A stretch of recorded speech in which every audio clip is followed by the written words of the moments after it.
A defender shamed. The UN's difficult verdict on Israel. The UN recently listed Israel as a state violating child rights, sparking intense debate. This decision, placing Israel alongside groups like Boko Haram, has shocked many. The report by the UN Secretary-General documents child casualties, injuries and detentions by Israeli forces. Critics argue the move is politically motivated, unfairly targeting Israel. They highlight the complex realities of the Israeli-Palestinian conflict, where Israel responds to threats from Hamas. Conflating a democratic state with terrorist groups, they argue, undermines the UN's credibility. The decision has ignited a global debate on the human cost of the conflict.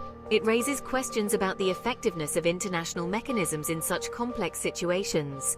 Despite the controversy, the plight of children caught in the crossfire must remain a priority. The international community has a moral obligation to protect their rights.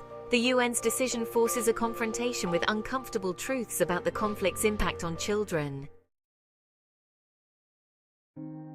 The weight of evidence: children caught in the crossfire. The UN's decision was based on years of documented violations against children in Palestinian territories. Reports highlight the high number of Palestinian children killed or injured during military operations. The psychological trauma from night raids, arrests and detentions is immense. Israel's blockade of Gaza has severely restricted access to essential services for children. The report argues the blockade amounts to collective punishment, disproportionately affecting children. While Israel cites security needs, the UN report claims these actions often violate international law. The evidence underscores the urgent need for accountability and action to protect Palestinian children.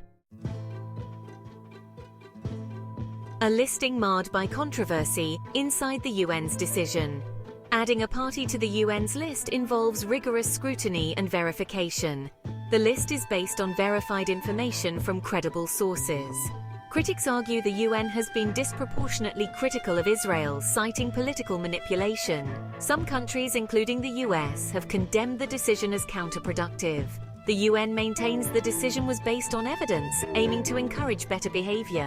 Holding all parties accountable is essential for the credibility of child protection mechanisms. The UN's decision has elicited strong global reactions. Palestinian authorities and human rights groups welcome the decision, hoping for accountability. They see it as recognition of Palestinian children's suffering. Israel and its allies reject the decision, calling it biased and politically motivated. They argue it undermines peace efforts and applies double standards. The international community remains divided, with protests and demonstrations worldwide. The decision highlights the deep passions and divergent views on the Israeli-Palestinian conflict.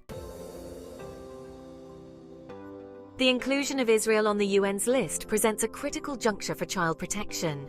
The challenge is to ensure the listing leads to concrete action. This requires pressure on all parties to comply with international law. Increased humanitarian access and investment in children's needs are essential. Greater accountability for violations against children is crucial.